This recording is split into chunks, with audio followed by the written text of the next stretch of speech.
Hello people, Greg the Wild hit me yet again. Gonna be taking you along for a little adventure. That'll do, I think. Yeah, I'm off to pay a brief visit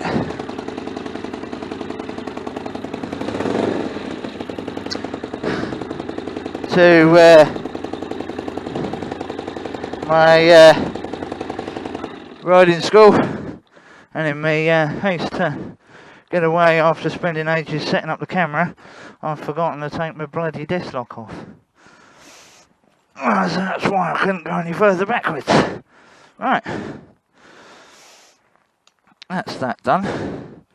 Put that in its little bloody pocket. Idiot boy. And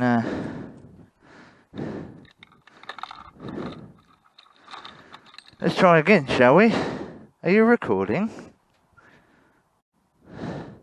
Yes, you were. For some reason, the screen switched itself off. Never mind. Oh well.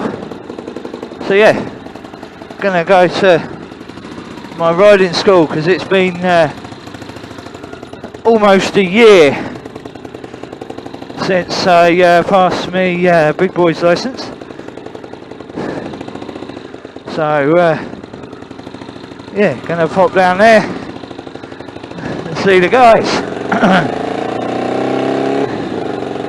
Yeah, I went to Newcastle Riding School, so that's where we're off to now, in the far west of the city.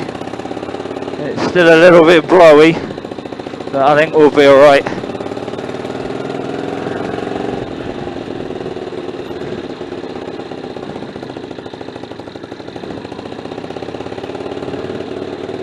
Yeah.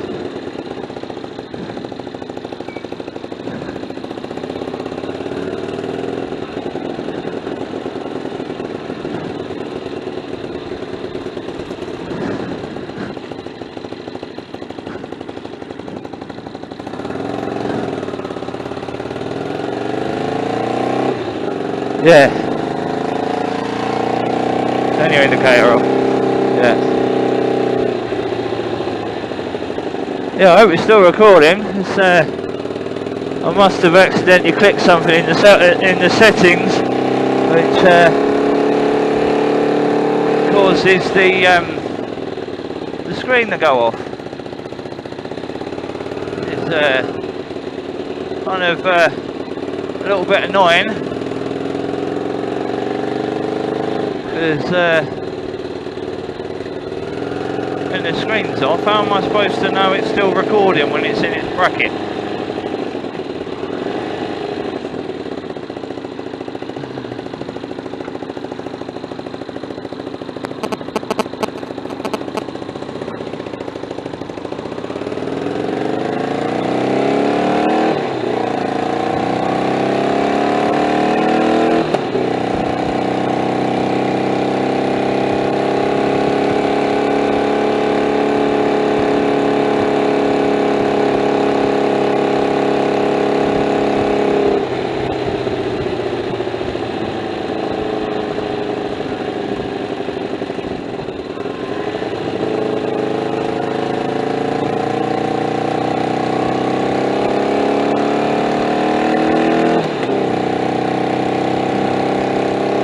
When I was out the other day, I managed to lose the spongy thing for me for my microphone, so I've created one out of a bit of bathroom sponge. So we'll see how well that works. It's a little bit bigger than the other one, so it's kind of squashed in the front of my helmet, and I can kind of see it when I look down.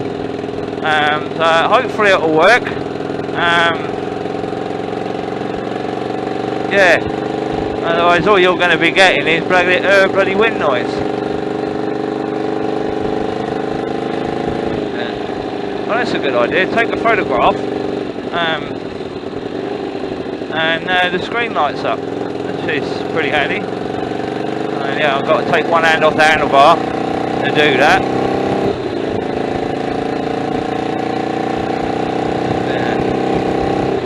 have a hand off handlebar anyway to try and push the microphone down a little bit to try and protect it from the wind noise. I mean, once I get on the A1 I will be putting my visor down, so that will help quite a lot.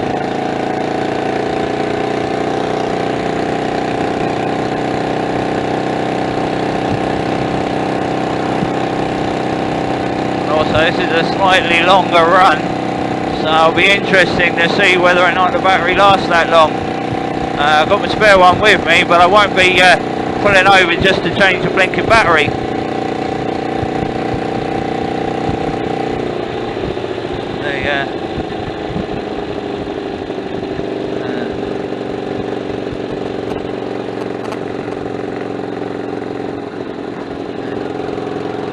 While I'm talking, the microphone seems to be moving back up again. I think I might have fixed it now. There you are, yeah, that's better.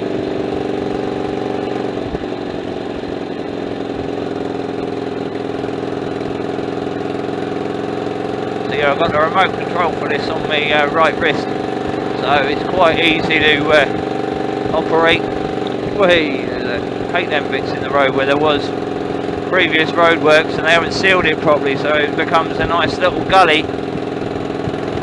And then your front wheel starts tramlining along it.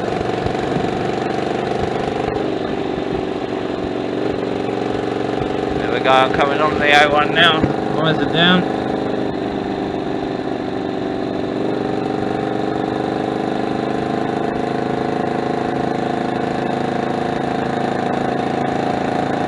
And the only problem with the visor down is my wonderful pin lock device doesn't quite sit properly at the bottom of my visor, and so the bottom of the visor missed up quite well.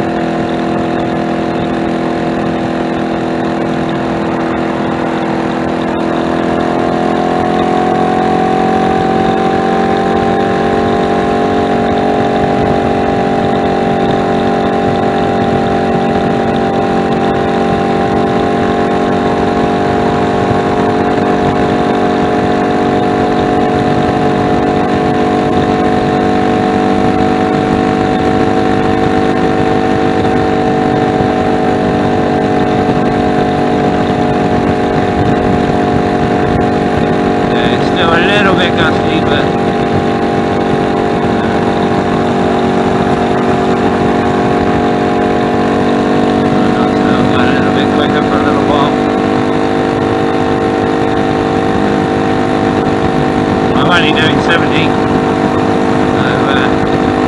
I'm totally breaking the law, am I?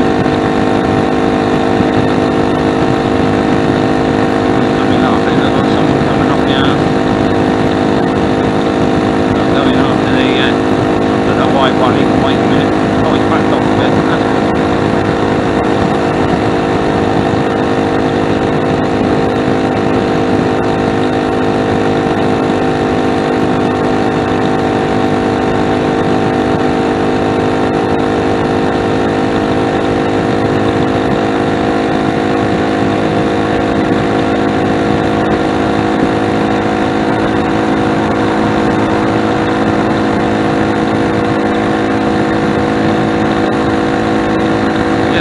Before I left, I was too busy setting up the camera, but I've kind of sorted out the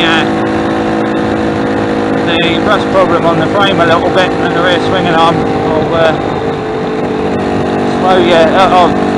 I'll show you when I stop if I remember. I didn't show you the before, so yeah, you won't really be able to see any difference, but I think it looks thousands better. Yeah, it looks 1,000 times better than it did. Hopefully added a bit of value to the bike from when I decide to sell it. I don't think I will.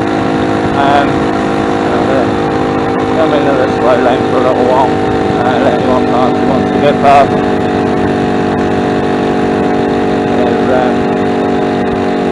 Yeah, what I'd love to do with this bike eventually, one day hopefully I'll be able to afford a second bike and a garage. Because what I'd love to do to this old girl is give it some proper TLC, get the bodywork resprayed, strip her down, get the engine out, sort the frame out properly and the swing and arm.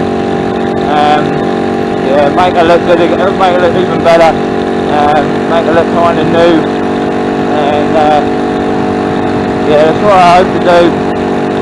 And yeah, give the engine a thorough service, do the pistons and everything, for what it's worth. I mean, she's only done 30,500 miles, so yeah, she hasn't gone that far really considering her age, and I'm pretty sure that this is genuine mileage. People tell me it is, so you can't always go on what people say, can you? But she runs smoothly enough to be on her first 30,000, unless she has had an extensive rebuild at some point. So yeah, I am I'm more than happy with her.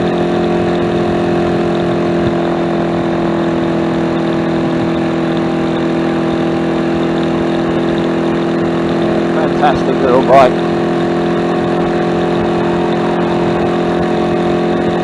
The only main issue I've got now, it's more of an annoyance than anything else, is the right hand wing mirror has an absolute mind of its own. Currently I'm looking at my right shoulder and I can't see anything else. I did set that up before I went out earlier again, and so I've done what, less than 10 miles, and yeah, it's pointing at me again. Most annoying, but you know, if you're doing lots of lifesavers then it's not really an issue. It's just, you know, I don't like looking right back. I just feel like the bike's going off. But yeah.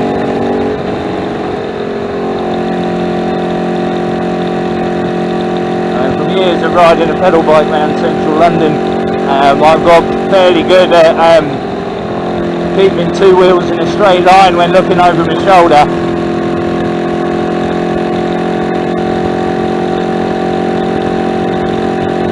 It just feels like it's going off, but it very rarely does.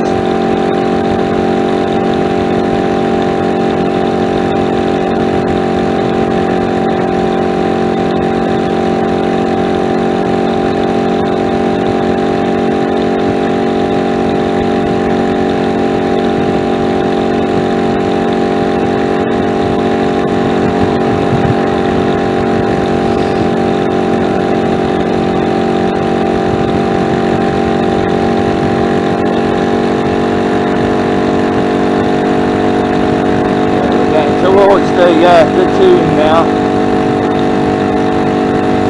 Just coming up on Gosford Park Racecourse.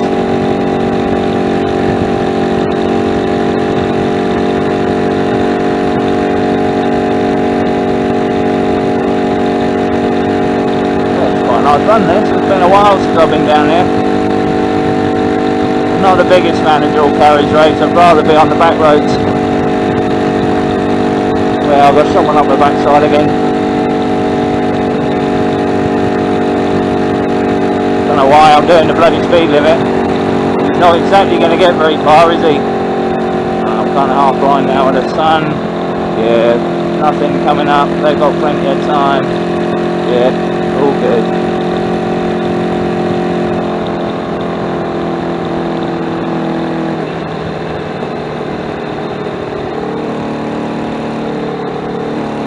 So mate, he was right up my arse. He got such a long way, didn't he? Well, he's a Mercedes driver.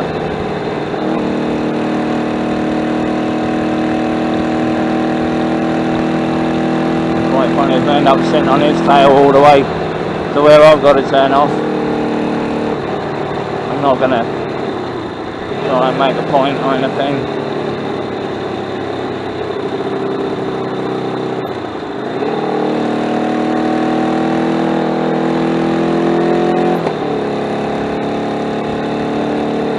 Whenever the traffic's doing this, it always feels so much slower than what it actually is. I mean, we're still doing like 30, 35 here.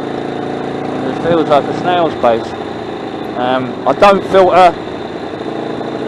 I don't like doing it on this bike. I used to on my 125 all the time, and on the Bandit, but they were much better bikes for the job. This one's, you know, just a bit top heavy, and it just feels too wide for it, even though, you know, my 125's handlebars were probably slightly wider than this, but it's the fairing and everything. I just never liked squeezing through gaps.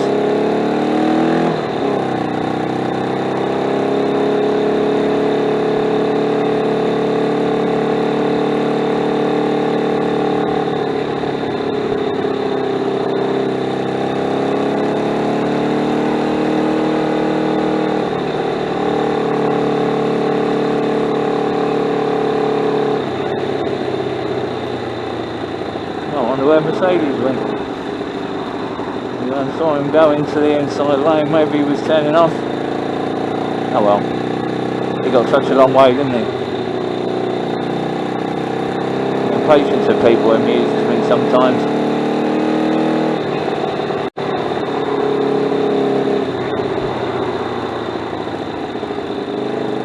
I wish I had some sunglasses. I should have bought a more expensive helmet with a little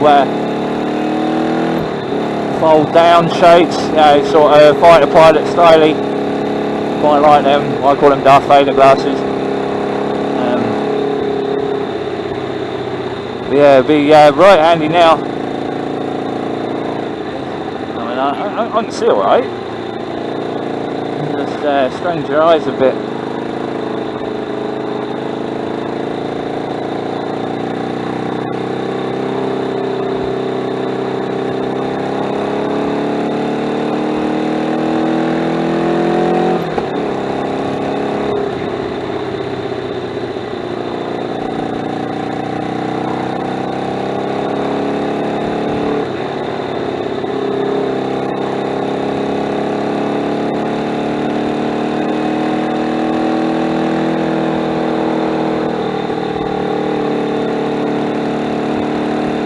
Quite amusing telling them the story of the Bandit.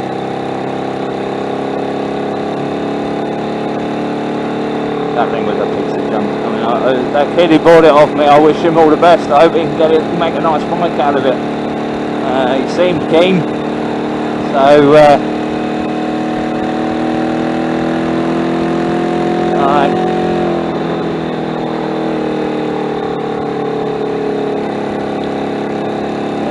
still recording. Yeah.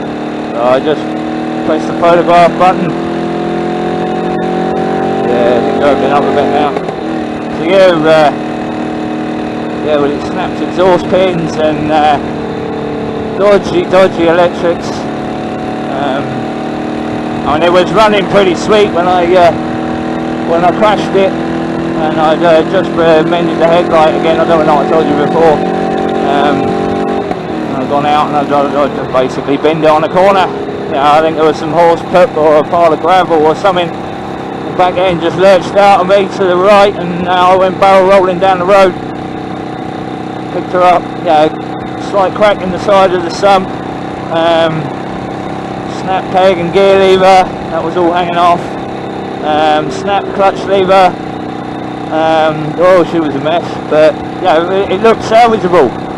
So I did a mile and a half walk of shame home. A lovely biker, actually, with his wife in the van, stopped and said, "Are you alright? You out of fuel?" And I said, "No, I binned it." And I said, "I've got to walk home." And he said, "Alright," and I said, "I'm okay." And he drove off, and he came back 5 minutes later and said, "I know what it's like being in your situation, dude. I'll give you a push. I'll help you push it home." That was really lovely of him. And it was him pointing out the sump was cracked a little bit, and he helped me push it home. And I didn't think anything more of it, so I ordered the parts, clutch lever, gear peg and everything, and the next morning I'm sitting out in the garden feeling a bit sorry for myself. My knee was aching like a mofo, and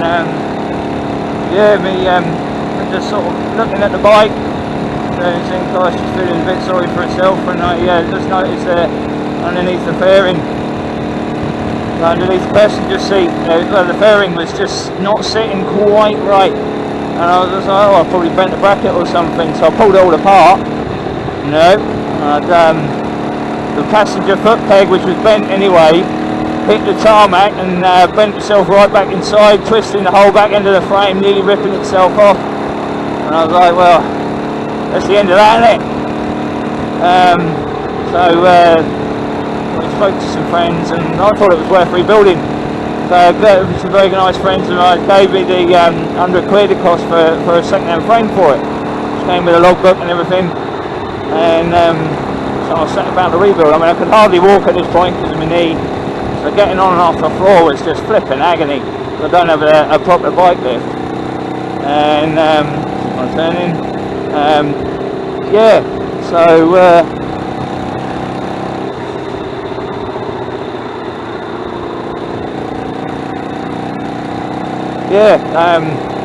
Where was I? Yeah, so I was on and off the floor trying to get these exhausts off, and I didn't know at the time. The best thing to do is just switch the engine on and leave it for half an hour. It's going to get really, really hot, and the bolts will come right out. I didn't know that. So the first two came off beautifully, lovely, jubbly, and then the second two just snapped. And I was just like, oh, I'll blow this. So I stuck it on eBay for 450 quid as a spares or repairs project with the frame, all the paperwork and everything. And this kid turned up a couple of weeks later, offered me 400 quid for it. And yeah, it was really funny. He said, oh, is it rideable? And I was just like, well, yeah, I personally wouldn't ride it, but if you put the foot peg and the gear and the new clutch lever on it, then no bother at all. And two of his mates borrowed some tools off me, yeah, and fitted the parts.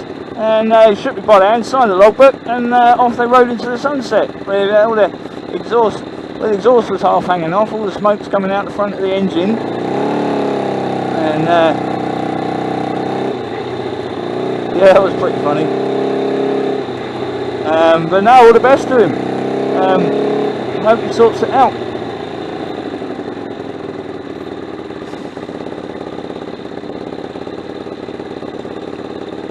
Nearly there now. Yeah, and that was half the money for this. It took another few months to save it up.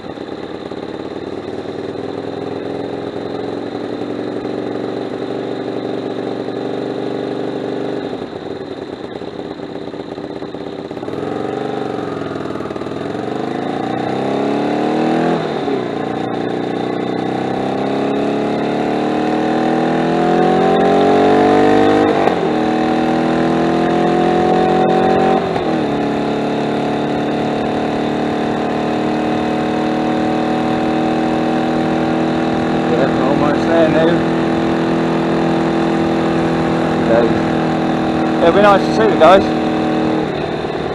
if they're about.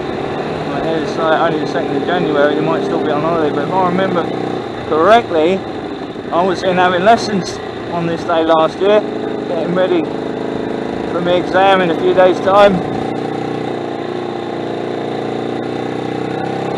I might even set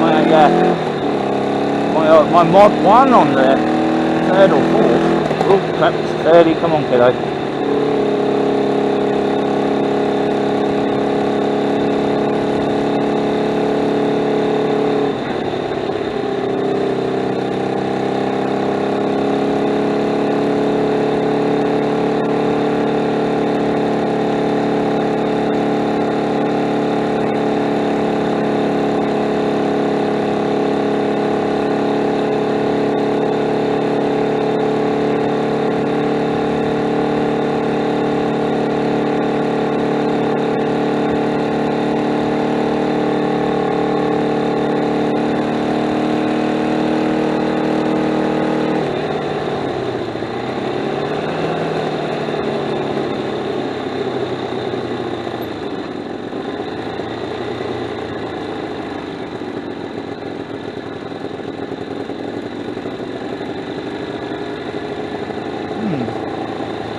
That's annoying, they don't appear to be open.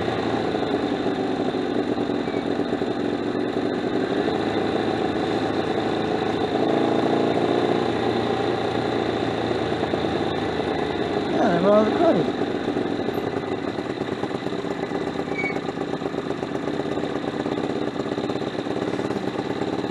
I'll be back in tomorrow. That's a bit annoying.